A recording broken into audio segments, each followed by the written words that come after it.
सुप्रभात विद्यार्थियों।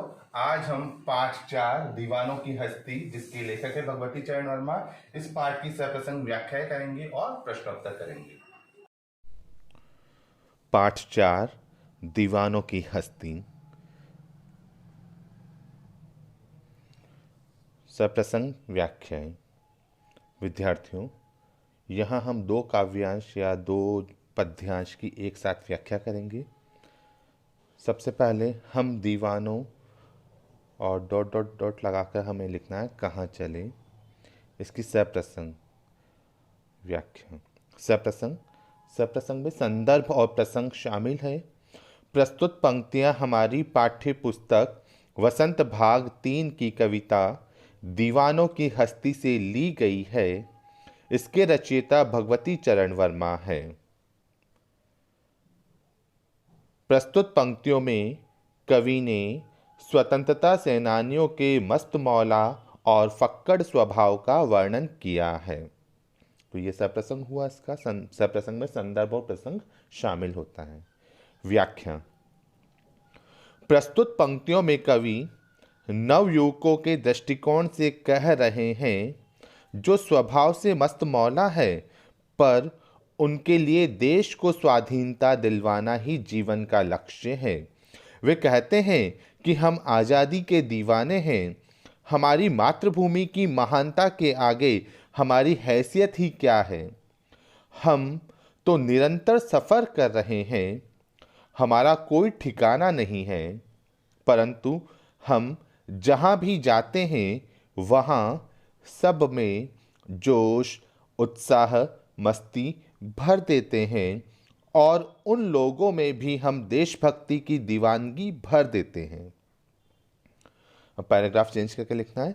दीवाने कहते हैं कि जब वे अपने घर लौटते हैं तो उनके रिश्तेदार और दोस्तों के चेहरे खिल जाते हैं। जब भी उन्हें अचानक मातृभूमि की पुकार पर जाना पड़ता है, तब उनके परिवार और दोस्तों की सारी खुशियां गायब हो जाती है और उसकी जगह उनकी आंखों से आंसू बहने लगते हैं। सब कहते ही रह जाते हैं कि अभी तो तुम आए थे, अब फिर से चल पड़े हो। पर वो रुक नहीं सकते हैं, क्योंकि उन्होंने अपने जीवन को मातृभूमि के नाम कर रखा था। दूसरा काव्यांश। किस और चले यह मत पूछो, चलना है बस इसलिए चले, जग से उसका कुछ लेकर चले, जग को अपना कुछ दिए चले। दो बात कही दो बात सुनी, कुछ हंसे और फिर कुछ रोए, छककर सुख दुख के घूंटों को हम एक भाव से पिए चले। इन 2 काव्यांश की एक साथ हम व्याख्या करेंगे। सप्रसंग वही पहले की तरह ही। प्रस्तुत पंक्तियां हमारी पाठ्य पुस्तक वसंत भाग 3 की कविता दीवानों की हस्ती से ली गई है। इसके रचयिता भगवती चरण वर्मा है। प्रस्तुत पंक्तियों में कवि ने दीवानों की संसार से दूर अपनी अलग राह पर चलने की बात का वर्णन किया है। व्याख्या।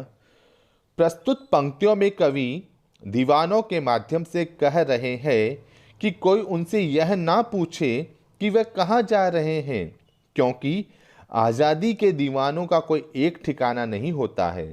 उनका लक्ष्य तो मातृभूमि को स्वतंत्र कराने का है। उस तक पहुंचने के लिए जो भी राह मिले उस पर वो चल देते हैं। वो अपनी पीछे अपनी यादें और अपनी दीवानगी छोड़ जाते हैं और अपने साथ सबका प्रेम, आशीर्वाद, विश्वास लेकर जाते हैं।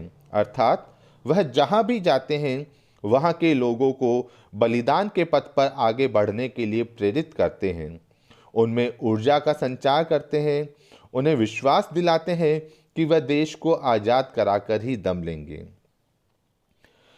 फिर पैराग्राफ चेंज करके आपको लिखना है, दीवाने जिससे भी मिलते हैं उन्हें अपना बना लेते हैं। यह दीवाने उनके साथ उनकी खुशियाँ और दुख बांटते हैं। कुछ उनकी बातें सुनते हैं, कुछ अपनी बातें सुनाते हैं, फिर अपने लक्ष्य की ओर आगे बढ़ जाते हैं। कवि कहते हैं कि इन दीवानों ने भी अपने जीवन में बहुत सुख दुख झेले हैं, पर अब उन्हें इन सब से कोई फर्क नहीं पड़ता है।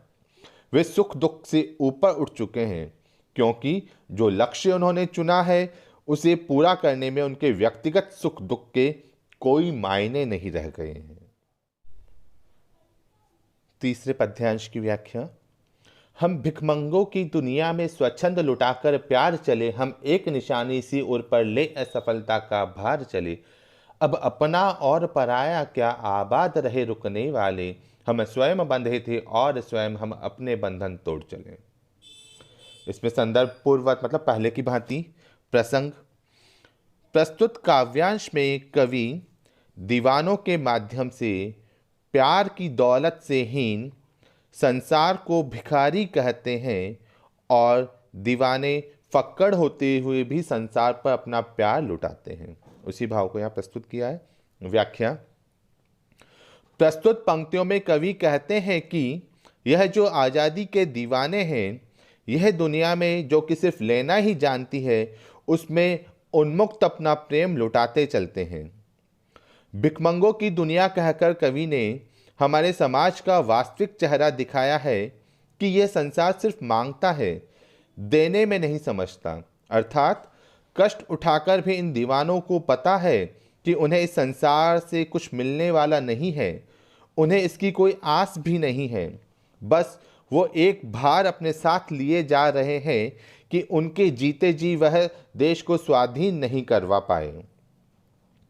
आज़ादी के दीवाने जानते हैं कि जो राह उन्होंने चुनी है वह बलिदान मांगती है। उनके लिए अब अपना और पराया सब समान है। वह सभी से अपने सारे बंधन तोड़कर अब बलिदान की राह पर बढ़ चले हैं। जो भी देशवासी पीछे बच जाएंगे, उनके लिए वह कामना करते हैं कि वह सदा आबाद रहे।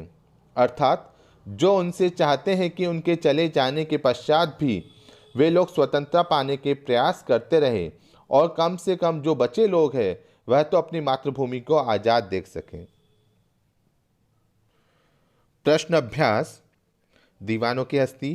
प्रश्न 1 कविता से। कवि ने अपने आने को उल्लास और जाने को आंसू बनकर बह जाना क्यों कहा है? उत्तर। कवि बेफिक्री भरा जीवन जीने वाला व्यक्ति है। कवि ने अपने आने को उल्लास इसलिए कहा है क्योंकि जहां भी वह जाता है मस्ती का आलम लेकर जाता है।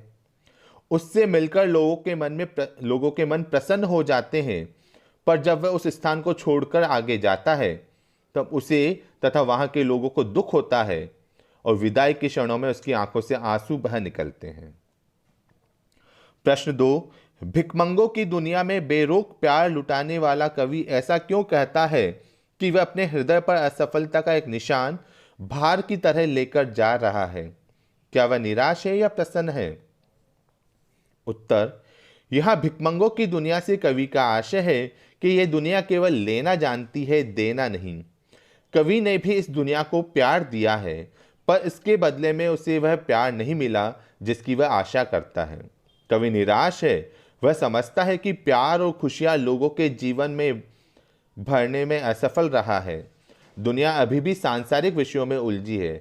इससे लगता है कि कवि अभी निराश है। प्रश्न 3 कविता में ऐसी कौन सी बात है जो आपको सबसे अच्छी लगी? कविता में कवि का जीवन के प्रति दृष्टिकोण अच्छा लगा। कवि कहते हैं कि हम सबके सुख दुख एक हैं तथा हमें एक साथ ही इन सुखों और दुखों को भोगना पड़ता है। हमें दोनों परिस्थितियों का सामना समान भाव से करना चाहिए। ऐसी दृष्टिकोण रखने वाला व्यक्ति ही सुखी रह सकता है। विशेष तौर पर इसमें बेफिक्र और मस्त जीवन जीते हुए दूसरों की खुशियों का भी ध्यान रखने का संदेश दिया गया है। भाषा की बात। प्रश्न 4 संतुष्टि के लिए कवि ने छककर, जी भरकर और खुलकर जैसे शब्दों का प्रयोग किया है। इसी भाव को व्यक्त करने वाले कुछ और शब्द सोचकर लिखिए, जैसे हंसकर, गाकर। इसी तरह से कुछ अन्य शब्द है, खींचकर, पीकर, मुस्कुराकर, देकर, मस्त होकर, सराबोर होकर आदि।